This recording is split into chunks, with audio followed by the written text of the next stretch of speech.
sometimes about your environment, about who it is you desire to serve or why you serve it and stuff. Peter, because he was devout Jew, he did what any Jew would do. Not so, Lord, I can't do that. Huh? Unclean. I ain't never ate nothing unclean. God checked him one time, then checked him again. Peter, can't eat. No, not talking about, in essence, substance, food and stuff, but it's time for you to open your mind to be able to receive the fact that I made all of humanity. Ain't no different. Now, just because you was taught, by the religion you believe in to do certain things and stuff, that don't mean you exclude, and kick somebody else to the curb because they don't do things just like you do, So God asked Peter for the second time, the voice said it to him again the second time. What God has made clean, you must not call profane. God was letting him know. And see, Peter took him a while and stuff, because Peter, being like he was, Jewish to the core, Peter problem was he was sincere in his thinking, but he didn't understand you were receiving a divine commandment that you had to change your way of doing things, your way of thinking, and your concept of what you had against other people.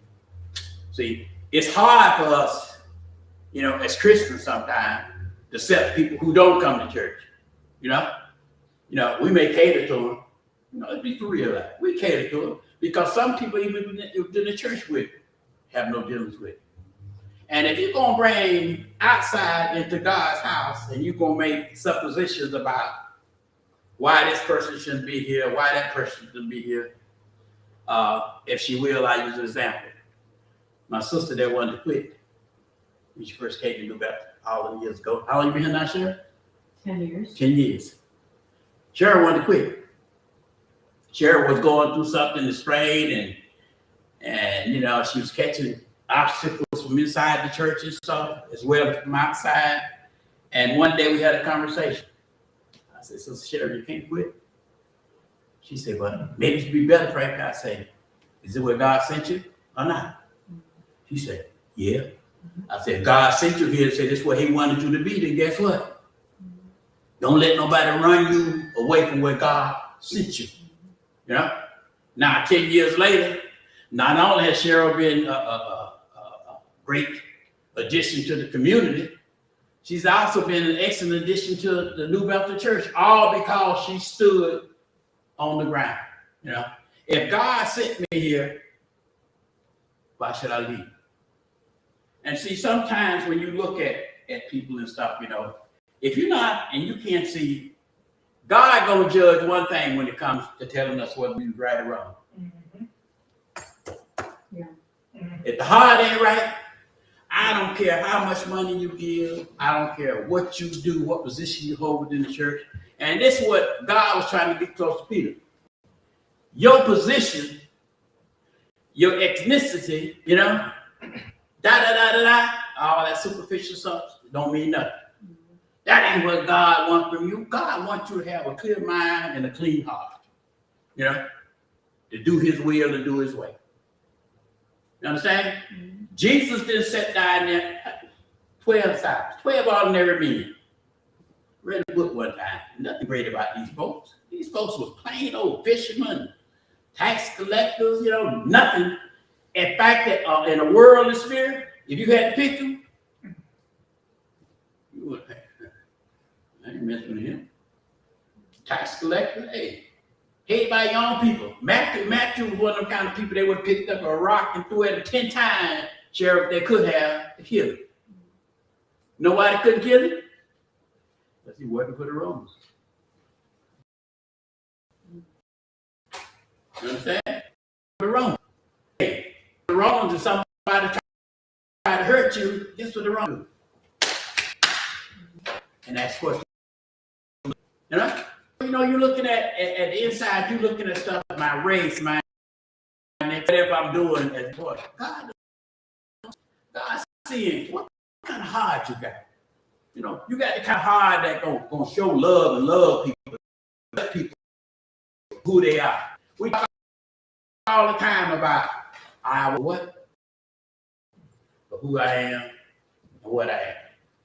As long as you are holy, you know, as long as you follow, you know, and the belief, and your faith exhibiting all that, you just what you want. If you ain't doing that, why somebody give you that? God told Peter the second time, no way. And the thing that makes it so bad about it, the same time God was working with the right hand, a Roman province, one of the better Roman cities, you know, you get the name Sheriff, Caesarea. Yes. Yeah, look. And so with Cornelius was a centurion. You know, he basically, centurion. He had 100 men. And it's funny when I say most centurions, for some reason, was thought of as being benevolent, you know, for kind-hearted, you know, passionate and all. Just like the centurion was sick. You know? So Jesus up front, hey, you ain't got to come to my side. Spiritually, you know, you know. I think that was clear. He said, yeah, look, you know, I'm trying to be devout.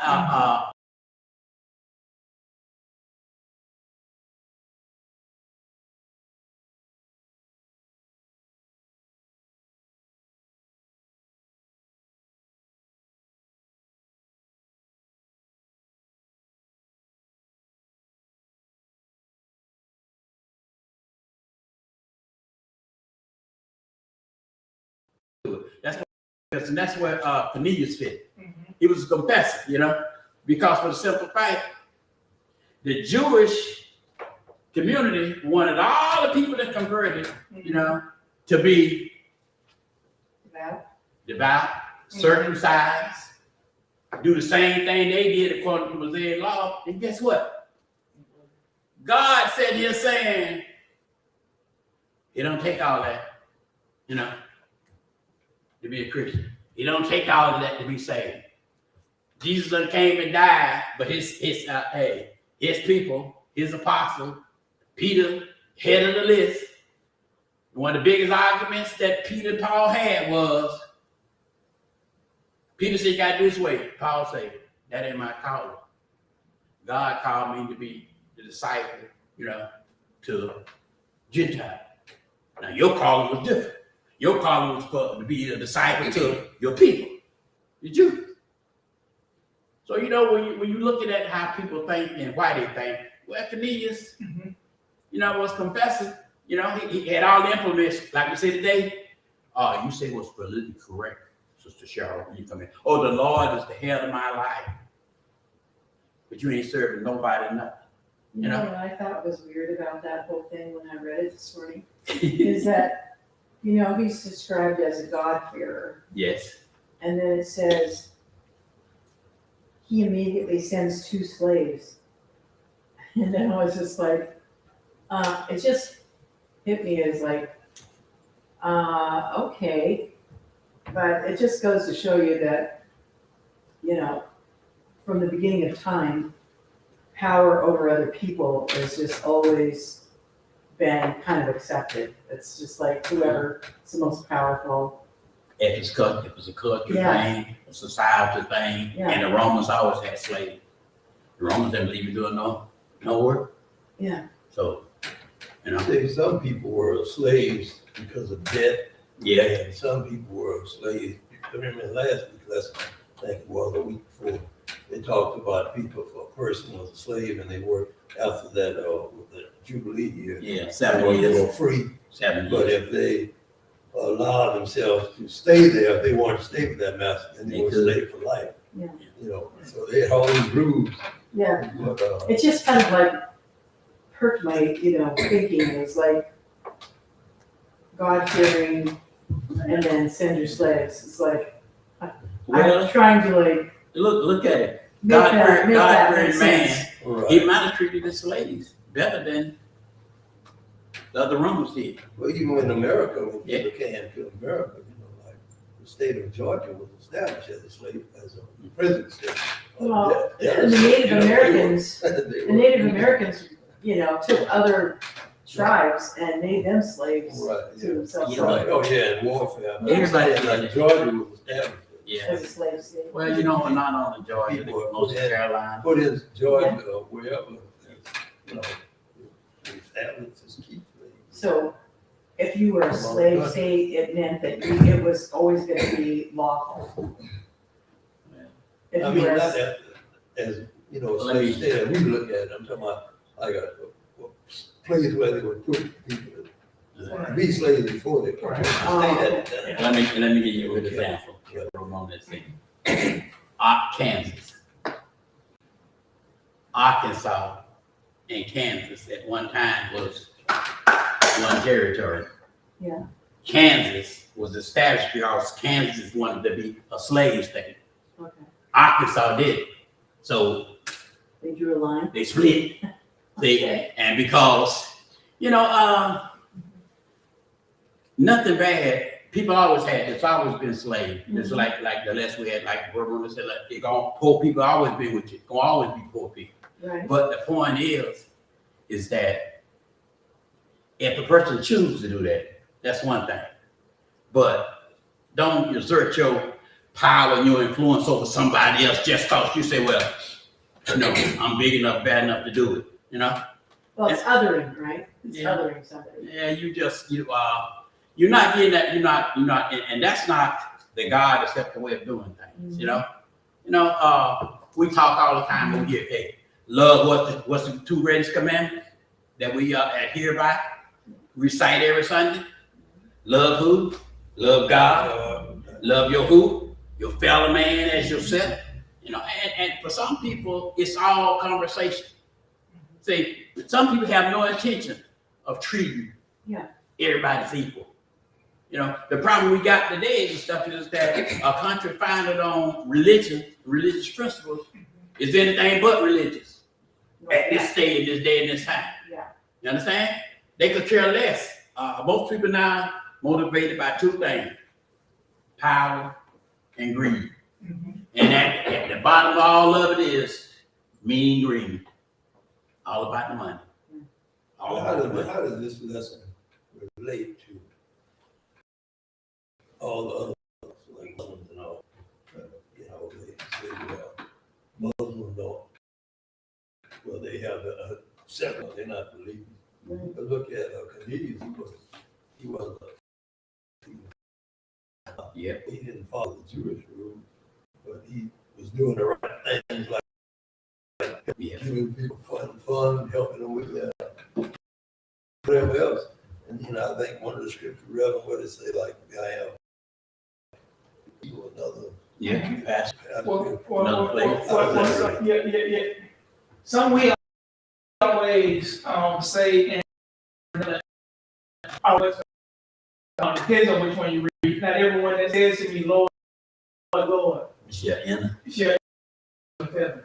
That are not I have sheep that are not here. So this is how it relates to other. It relates this way. God and equal. Not based on religion, based on color, not based on creed, not based on anything. Right. So even though we have different beliefs out there, we should look down on anybody because they believe that we do.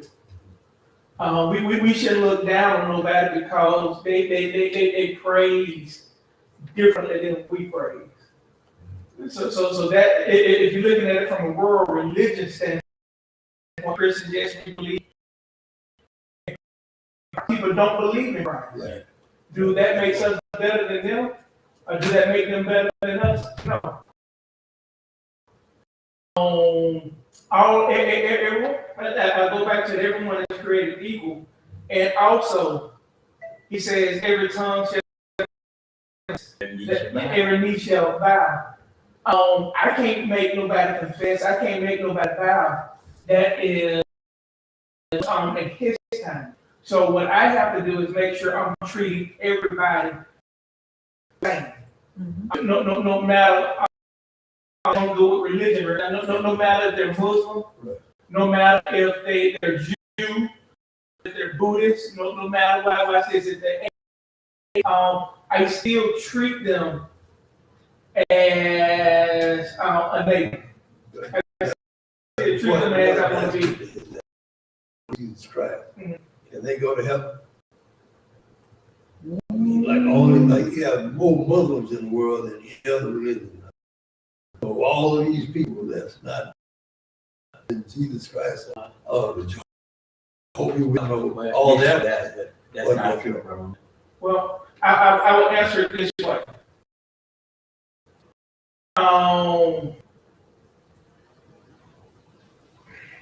I'm gonna try. I was thinking of the thief on the cross. But he said, this, that, but that wasn't the question. He didn't ask me if somebody be baptized and all of that. So that's what I'm thinking. I'm thinking of the question he asked. Yeah. If they in Christ, they still make it to heaven. The answer.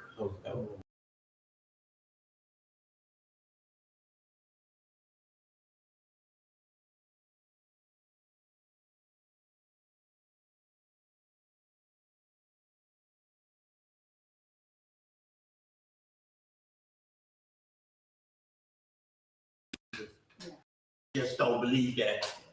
Well, Christian Bible. yeah. What the kickback on that would be, Bible says, believe that he is The Son of God. the Son of God, right? And considering the Muslims don't believe he's the Son of God, that he's a prophet, just like the Jews believe that he's not the Son of God, Right. that he's just a prophet. Like, so will they make it in?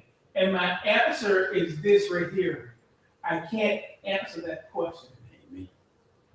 And the reason why I can't answer that question is because only God knows who he's going to allow in. Right. Because some people that believe in Jesus Ain't gonna go. is not going to make it. Right. So it's a debate we can have. We can throw out biblical for every verse that I can quote that says no. There's another verse I could quote Say yes. that says yes, right? Because we don't know at the last minute, the last hour, if they confess or the work that they have done.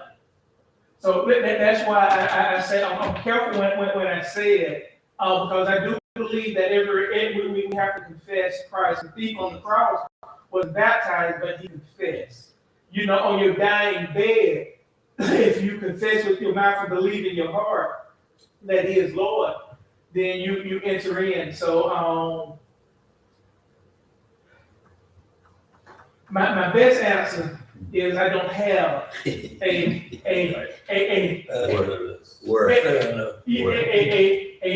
answer because at the end of the day, I have no heaven and hell to put nobody in. At the end of the day, I know what the Bible says. Yeah. But I also know that he has the last word. So I We're down here working towards that goal. so we're down to working for that goal. Should be something Yeah. specific that Yeah, we know that we're gonna go Yeah. there. But just love. yeah. But if God's the author of your life, if we believe that for everybody, you're made in his image and he's the author of your life, maybe we all just have different paths to get there. Because I use somebody as an example, Muhammad Ali. Yeah. A devoted Muslim. But in reading some of the stuff that he did, the charity work that he did, the loving his neighbor as he loved himself, to giving alms to the poor, right? To fighting social justice, to fighting for inequality and all of that. Isn't that everything Jesus teaches? Right? Refusing to kill other You, people. you know, isn't that everything Jesus teaches? So that line in there, not everyone that, and I'm quoting it in a different way, that there are people that are not here that is part of my household. Yeah. That you don't know. Yeah. That you don't see. That's why I say it's hard. It's not hard for me to answer that question. I always refer to that because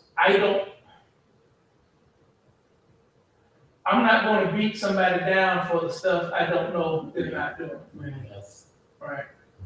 So that's why I answer that way. Now you answer now you can ask another pastor that and they're gonna tell you straight up, yeah, they're going to hear. Yeah, well, but see, the thing Right. is, So had plenty of discussions, y'all. I used to ask I know that ain't the answer. Yeah. well, you know, what you need to It's an that's something answer. to like Peter, that's something you need to ponder, you know? Because for the same thing I said in all these discussions, just like we're talking now, for hours and hours. I used to ask people, are you a MU or are you a MO? And most people look at it and what you mean? Well, I said, the MO. No, but what they practice was the MU. See, that's why Malcolm and Elijah Muhammad fell out. Because when Malcolm went to Mecca, which required all of us to do, when he went, he would have stopped dead. People might have paid for him to have somewhere to stay, somewhere to eat, was white Muslims, MU. And hey, Malcolm sat down there, he was the hate preacher. Islam. And guess what? When he got over there to speak the language, about to start of death, hell know where to stay. Yeah. About blue eyes, hey, give him a room. This is what you can eat. If the only thing when I come back through, I pay that too. Yeah. And at that point, when Malcolm came back home, same Malcolm that went to Mecca. And it wasn't too much long after that when he fell out with Elijah Muhammad because he told you the wrong thing. You're teaching hate. And what I experienced, you know, around all these people, Muslim creed, it was all about, you know, so some putting yourself where you are, where you makes a difference, you know, because, you know, all the things that Jesus stood for and all the things he said the greatest is love. Love your neighbor. And the thing that you got to understand and stuff is God sending, we all know Jesus came down, the Philip, where God